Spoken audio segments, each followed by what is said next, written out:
Welcome to day 52 of 100 days running.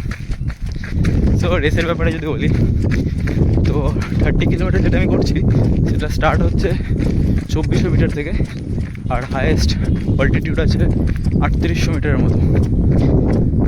So রুটের ব্যাপারে যদি বলি, রুটটা রোড, টেকনিক্যাল ট্রেল, বোল্ডার সব কিছুর মিক্স আছে। তো টাফ তো হবেই রেস পুরো।